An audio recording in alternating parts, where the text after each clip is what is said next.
תוארי לעמוד בבויקר יסקבל תוארי לעמוד אז בבויקר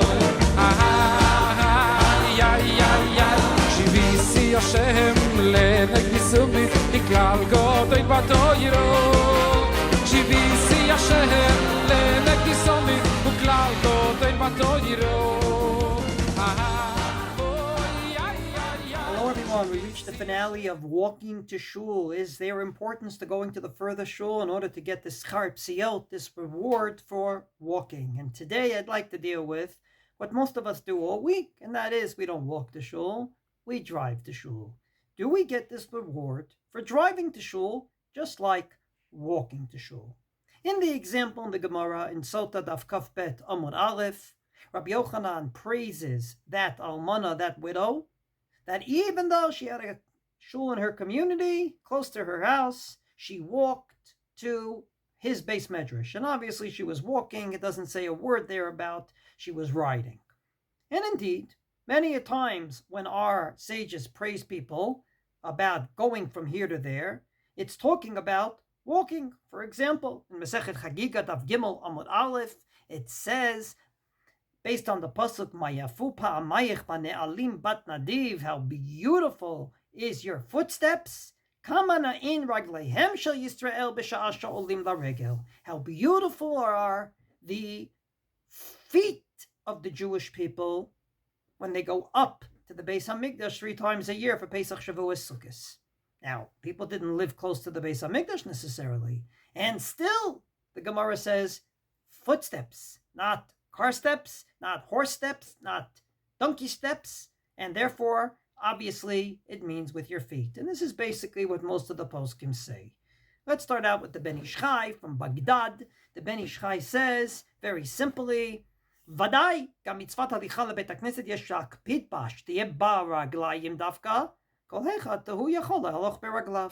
If it's in walking distance, that's exactly what you should do. Walk there if you want to get this reward. The Tzitz Eliezer, Rav Eliezer Waldenberg, who died at the beginning of the 2000s, came along and agreed with him. And even though we have a halachic rule called Rachuv Kemehalech Dami, that if you're on, say, a horse, it's like you're walking. So on Shabbos, even though you're on the horse, if you go out of the 2000 amot, you went beyond the Techum. But he basically says about Tircha Kemehalech Haleka B'zeh. But if you're on a horse, or in our case in a car, there's not much tircha. In other words, you're not going to be, excuse me for the expression, breathing heavily. Your watch, your smartwatch is not going to show a higher heart rate because you're in the car.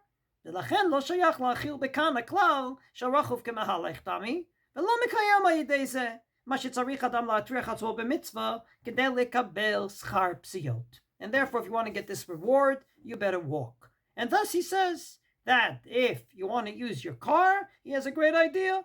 Don't park the car right by the shul.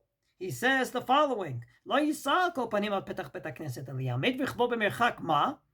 Park it a little before the shul or after the shul, וילך וירוץ משם בכוננות ובכוונת פתח בית הכנסת, and run from there to the shul. But just remember, you're not going to run into a shul, catch your breath, and walk in with dignity. And Rav Betzalel Stern, who we mentioned before, who had a fascinating life. He lived in the 20th century, was born in Hungary, survived the Holocaust, was in Italy and Rome as a Rav, then in Melbourne, Australia as a Rav, eventually in Vienna, and eventually in Yerushalayim. He writes just like these poskim, and I quote his beautiful words, the Ikar Schar Psiot hu amashem matriach atzmo lilech derech rechoka leman kiyum mitzvah.